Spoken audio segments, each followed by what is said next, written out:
ఈరోజు నేను పన్నీర్ బటర్ మసాలా చేస్తున్నాను.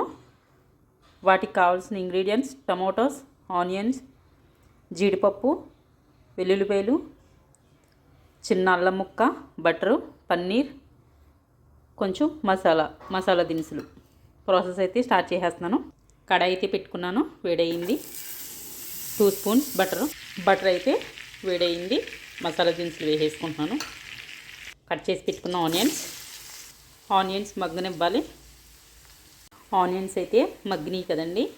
ఇప్పుడు నేను జీడిపప్పు, అల్లం, వెల్లుల్లి ఈ 3 కూడా వేసుకుని వేయించుకుంటాను. ఒక 2 నిమిషాలు అయితే మగ్గించుకోవాలండి. ఇప్పుడు కట్ చేసి పెట్టుకున్న టమాటోస్ అయితే వేసేస్తున్నాను. ఇవి కూడా వేసుకుని ఒక 2 నిమిషాలు అయితే మగ్గించుకోవాలి. ఉల్లిపాయలు, టమాటాలు అయితే మగ్గిపోయినాయండి. నేనైతే స్టవ్ ఆఫ్ చేసేస్తున్నాను. ఇప్పుడు కర్రీ అయితే స్టార్ట్ చేసేస్తామండి. కడాయి అయితే పెట్టుకున్నాను.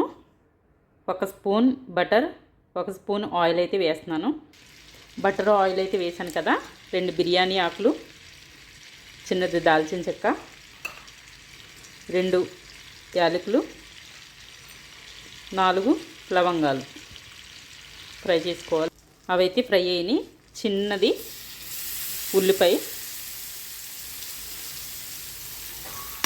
ఇవి కూడా మంచిగా ఫ్రై చేసుకోవాలి. 3 పచ్చిమిరపకాయలు.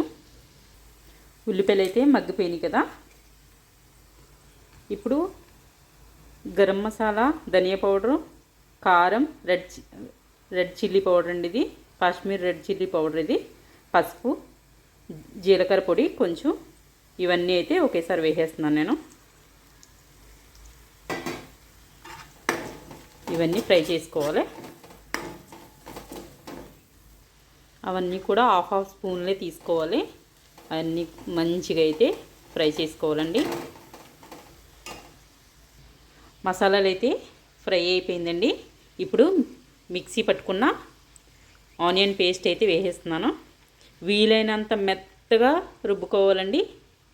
అప్పుడే గ్రేవీ అయితే చాలా టేస్టీగా ఉంటుంది. మంచిగా అయితే మిక్స్ చేసేసుకుని మూత పెట్టుకుని ఆయిల్ పైకి తేలేంత వరకు కూడా మగ్గనిచ్చుకోవాలి. ఇదిగోండి ఆయిల్ అయితే తేలింది. ఇప్పుడు కొంచెం వాటర్ అయితే వేస్తున్నాను నేను. ఆయిల్ అయితే మంచిగా పైకి వచ్చింది చూడండి. మంచిగా ఫ్రై అయితే అయ్యింది. కట్ చేసి పెట్టుకున్న పన్నీర్ అయితే వేసేస్తున్నాను. పన్నీర్ అయితే వేసాను కదండి. ఇప్పుడు ఒక 2 నిమిషాలు మగ్గనిచ్చుకుంటాను. ఇప్పుడైతే కొంచెం వాటర్ అయితే వేసుకోవాలి. ఇంత మిక్సీ పట్టుకున్నాను కదండి, ఆ పేస్ట్ వాటర్ అయితే వేసేసాను. వాటర్ అయితే వేసాను కదండి. కొంచెం కసూరి మేతి వేస్తున్నాను. వేసి మూత పెట్టుకుని మగ్గనిస్తాను. మంచిగా అయితే ఆయిల్ పైకి తేలింది చూడండి. ఇప్పుడు నేనైతే ఫ్రెష్ క్రీమ్ అయితే వేస్తున్నాను.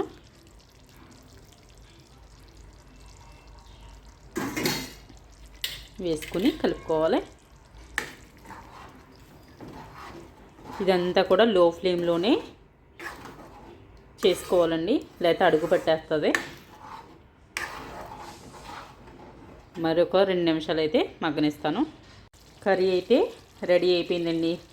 ఫైనల్ టచ్ కొంచెం కొత్తిమీర, కొంచెం బటర్, కొంచెం ఫ్రెష్ క్రీమ్,